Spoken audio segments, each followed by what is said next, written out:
श्रीरामपुरम नाम के गांव में शारदा श्रीधर नाम के पति पत्नी रहा करते थे।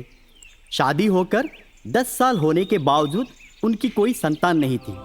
श्रीधर की माँ शकुंतला हमेशा श्रीधर के ऊपर दूसरी शादी करने के लिए दबाव डालती थी, पर श्रीधर शारदा से बहुत प्यार करता था। वो अपनी माँ की बात को हमेशा टाल देता था। एक बार गांव की मुखिया की पत्नी भुवनेश्वरी शकुंतला से बातों ही बातों में भुवनेश्वरी बड़ी चालाकी से शकुंतला को अपने जाल में फंसाई। घर पर आने के बाद शकुंतला अपने बेटे को खुदकुशी की धमकी देकर शादी के लिए मनवा लिया। श्रीधर मजबूरन अपनी माँ की बात माना। शकुंतला के दिमाग में अब दूसरा चाल चलने लगा। वो किसी भी कीमत पर शारदा को घर से निकालने की ठान ली। शारदा उसकी चाल समझकर भयभीत हो गई। शारदा सुबह सुबह घर से निकलकर गांव के बाहर पहाड़ी इलाके में स्थित एक प्रसिद्ध देवी मंदिर के आंगन में जाकर पहुंची। माँ, मैंने क्या पाप किया है? मैं मेरे पति से बहुत प्यार करती हूँ। मैं उनके बिना नहीं जी सकती। बचपन से मैं आपको पूछती आ रही हूँ, या तो मुझे आप मार दीजिए या फिर मेरा कोख भर दीजिए। मेरी मन्नत पूरी होने तक मैं यहाँ से नहीं निकलूंगी। यहीं पर मैं अपनी जान दे दूंगी। कहते हुए वो अपना सर जमीन पर जोर से पटक ली। उसके सर से खून बहने लगा। कुछ देर बाद देवी माँ प्रकट होकर, बेटी, मैं तुम्हारी भक्ति से प्रसन्न हुई। आज तक कभी तुमने मुझे कुछ नहीं मांगा। आज अगर कुछ मांग भी रही हो तो वो भी अपने पति के लिए। तुम निस्वार्थ से आज तक मेरा आराधना किया। पति के ऊपर तुम्हारा प्यार देखकर मैं बहुत प्रसन्न हुई। जाओ, जाकर आराम से मेरे भरोसे पर चैन की नींद लो। कल की सुबह तुम्हारे लिए बहुत महत्वपूर्ण होगा। जाओ बेटी, जाओ। इतना कहकर वो वहाँ से गायब हो गई। शारदा घर वापस आई। शारदा को देखकर उसकी सास, ओए महारानी, कहाँ गई थी?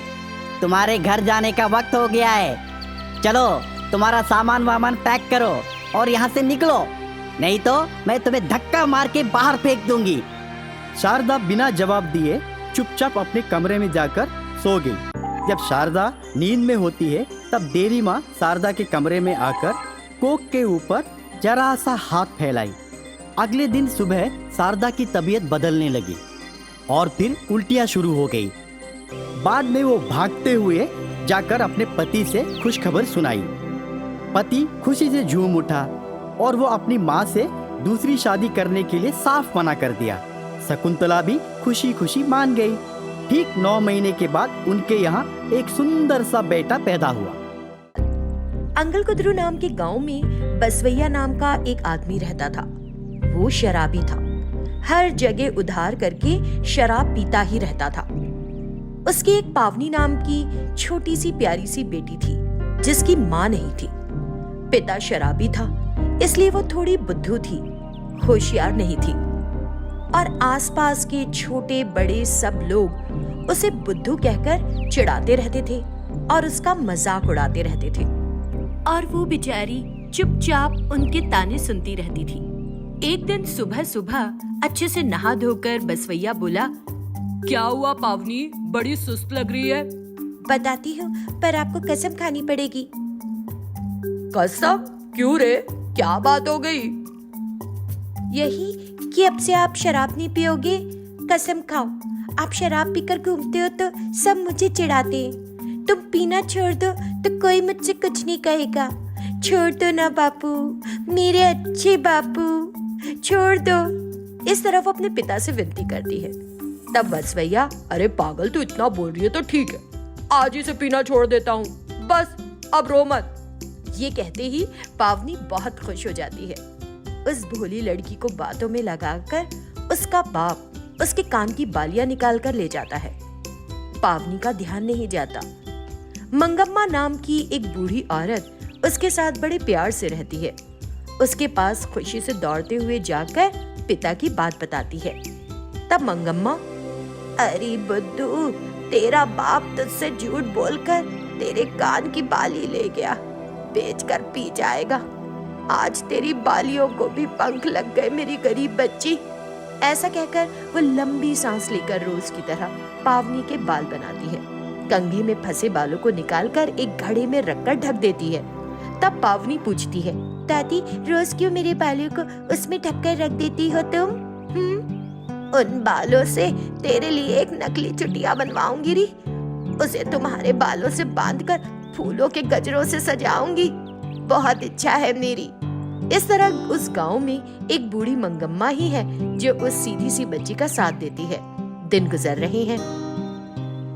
एक दिन पावनी घर आ रही होती है तो कोई शरारती बच्चे मधुमक्खी के छत्ते पर पत्थर मारते हैं ताकि पावनी छत्ते के नीचे से निकले तो उसमें से शहद पावनी के सिर पर गिरे और उसके शहद से रंगे हुए बालों के लिए वो उसे चिढ़ा सके। लेकिन पत्थर मारते ही मधुमक्खियां इधर उधर उड़ने लगती हैं। डर के मारे बच्चे भाग जाते हैं। इन सब बातों से अनजान पावनी उधर आती है तो उसके सिर पर शहद गिर जाता है। वो घबराकर मंगम्मा के पास आती है और सारी बात बताती है। लेकिन तब तक पावनी के बाल सोने के हो गए होते हैं। ये देखकर, ये क्या, तेरे बाल सोने के हो गए? ये कौन सा छत्ता है? चल दिखा।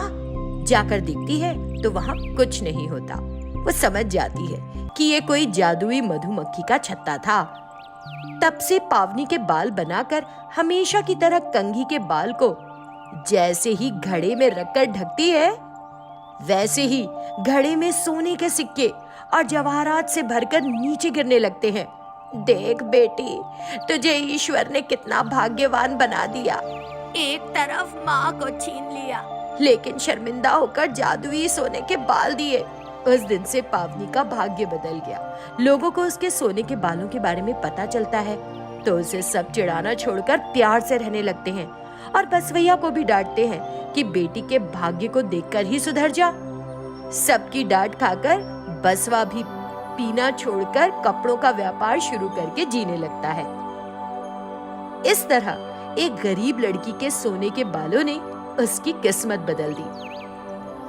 उसके साथ जो पहले प्यार से रहते थे, उन लोगों की वो सोने के बालों से मिलने वाले धन से सहायता करती ही रहती है।